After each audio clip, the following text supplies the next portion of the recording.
Nova Pinarello K10 e K10S, que são as versões de Endurance e de prova clássica da Pinarello F10. Ganhadora do Tour de France com Chris Froome e com a equipe Sky AF10. É uma máquina de corrida, ninguém tem dúvida disso. Principalmente quando você tem um asfalto perfeito e um ciclista que, além do tempo que ele tem para se dedicar sobre a bicicleta, ele tem um tempo extra para se dedicar fisioterapia, massagem, musculação, alongamento, para ele conseguir se manter numa posição agressiva sem comprometimento de performance. Só que nem sempre a gente tem essas condições de asfalto e esse tipo de ciclista.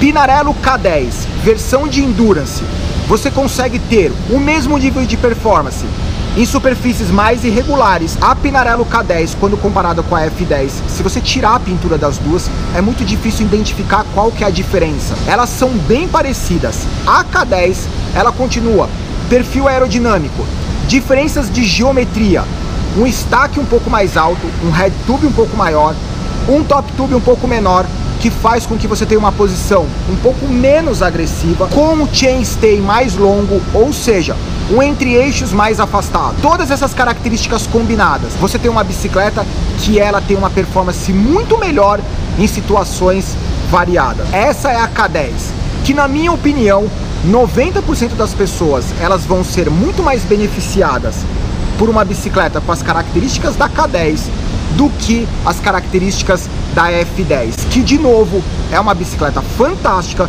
mas ela precisa de todo um cenário perfeito para ela ter o melhor do desempenho. Além da versão K10, existe a versão K10S, que é a segunda geração da K8S, que eu fiz um vídeo, vou colocar no link, que é a bicicleta Softail. Você possui uma suspensão aonde você possui 1 centímetro de curso, e essa suspensão ela tem um controle eletrônico, aonde ela consegue, através de acelerômetros, dispositivo, um chipzinho na suspensão, ela consegue identificar o comportamento da bicicleta, deixar a suspensão mais ativa ou menos ativa. Você pode fazer isso voluntariamente através de conexão de ANT com o seu Garmin ou Bluetooth com o seu celular, e você consegue controlar entre modo soft, uma suspensão mais ativa, e o módulo hard, uma suspensão mais rígida.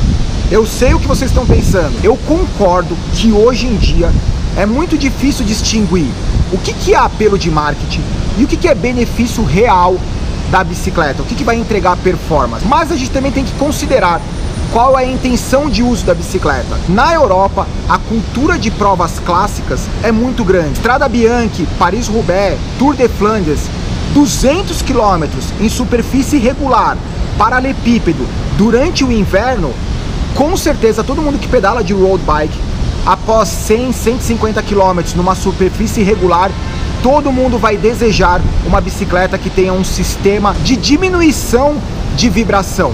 Se é necessário ou não uma suspensão é uma outra história. Em relação à resposta da vibração sobre o nosso corpo, toda vez que você tem um movimento muito estável, muita vibração, existem vários músculos acessórios que eles precisam trabalhar para manter um padrão de um determinado movimento. No nosso caso, da pedalada.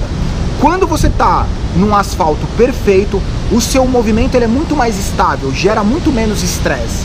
Quando você está numa mountain bike ou numa speed sobre o paralelepípedo, você tem um trabalho muito intenso dos músculos acessórios. Ao longo do tempo, como esses músculos são menores, menos treinados, isso gera estresse e ele acaba comprometendo a sua performance. Basta cada ciclista ter esse tipo de informação e decidir quais são as características, que a minha bicicleta precisa ter para gerar menos estresse muscular e favorecer performance. De novo, hoje em dia é muito difícil distinguir marketing de benefício real.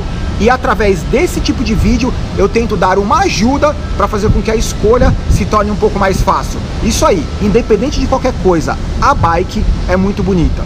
Tchau!